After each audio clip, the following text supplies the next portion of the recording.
అస్సలాము అలైకుం, నమస్తే. దేవుడు సేవ చేయాలంటే ఒక చదువు కావాలి అనుకుంటాము, కానీ చదువుతో కూడా అవసరం లేదు. అలాగనుకుంటే నాకు చదువు లేదు, మరి నేను ఎప్పుడు కూడా ఈ స్కూల్కి వెళ్ళింది కూడా లేదు. మరి ఈరోజు నేను ఒక దేవుడి సేవ, యెహోవా వీరే ప్రార్థన మందిరానికి సేవ చేస్తున్నాను. దేవుడి చిత్తము గొప్పదై ఉంది. ఆయన జ్ఞానము మనకు కావాలి, ఆయన నడక మనకు కావాలి, ఆయన ఆలోచన మనకు కావాలి, ఆయన హృదయము మనకు కావాలి. మంచి మార్గంలో మనం నడవాలి. జ్ఞానం ఒక్కటే. ప్రభు చిత్తములో నడిచిన వారికి చదువు అవసరం లేదు. చదువు ఉండి కూడా నీ జ్ఞానం లేకపోతే నువ్వు ఏం చేయగలుగుతావు? నీకు మంచి మనసు లేకపోతే నువ్వు ఏం చేయగలుగుతావు? చదువు కన్నా చదువు లేని వారికి దేవుడు జ్ఞానము. ఈరోజు ఎంతమంది అండి, ఎంతమంది ఎన్ని పనులు చేయట్లేదు, వ్యాపారం చేస్తున్నారు. చాకలి అయితేనేమో బట్టలు ఉతుకుతున్నాడు, వడ్రంగా అయితేనేమో పనులు చేస్తున్నారు. ఎంతమంది చదువు లేని వారు కూడా ఎన్నో పెద్ద పెద్ద మంత్రులు కూడా ఉన్నారండి. ఈ భూమి పుట్టిన కాడి నుంచి ఇప్పుడు దాకా ఆదం హవ్వకి ఏమన్నా చదువులు ఉన్నాయండి? ఆదం హవ్వకు చదువు ఉంది?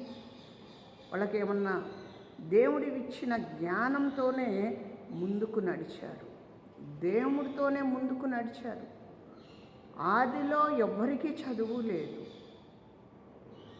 చదువు అవసరం కాదు, దేవుడు అవసరము, దేవుడు ఆజ్ఞ అవసరము, దేవుడు పాటించటం అవసరము, దేవుడి కొరకు నడవటం అవసరము, దేవుడి కొరకు మంచి మనసుతో కలిగి జీవించటము అవసరము.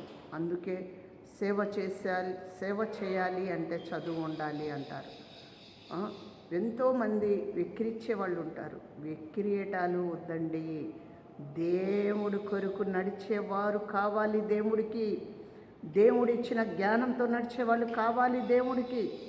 కానీ మనిషి చదువుకున్న జ్ఞానం లేకపోతే దేనికి పనికి రాకుండా ఉంటాము. మంచిది. అందరికీ కళ్ళు మూసుకుంటే ప్రార్థన. నా దేవా, నా రక్షకుడా, ఈ వాతావరణం నీది నాయనా, ఈ కక్కుర్తి, ఈ సుక్కుర్తి నాయనా, ఈ భూమి, ఆకాశం, సూర్యుడు, చంద్రుడు నీ మాట మీదగా నిలబడి ఉన్నాయి. మేము కూడా నీ మాట మీదగానే ఉన్నాము. నడిపించే దేవా, ఆశీర్వదించే దేవా, ఘనమైన కార్యాలు మీరు జరిపించే దేవుడు అయ్యా. ఏ వ్యాధి బాధలు లేకుండా మంచి సంపాదనతో, మంచి ఆరోగ్యంతోనైనా మా దేశాలని కాపాడండి. భూమి మీద ఉన్న ప్రతి దేశాలకు కాపాడి ఆశీర్వదించి, ప్రతి కుటుంబానికి మీరు ఉదయం కాలము నడవండి, మీరు ఆశీర్వదించండి, వాళ్ళ అవసరాలు తీర్చండి. మిమ్మల్ని ప్రేమించి ఏ బిడ్డలైతే కానుకిస్తున్నారో వాళ్ళని నూరెంతలు వేయంతలుగా చేయండి. ఘనమైన కార్యాలు మీరు జరిపించి మేలు చేయండి ప్రభువా. ఈ భవానీ కాలనీలో ప్రేమించి మీరు వచ్చారు. ప్రతి కుటుంబాల్లో దర్శించండి, ఆశీర్వదించండి, నడిపించండి, మంచి మార్గంలో నడిపించండి. గొప్ప దేవుడు అయ్యా, ఆశీర్వదించండి అయ్యా. స్తోత్రం, స్తోత్రం.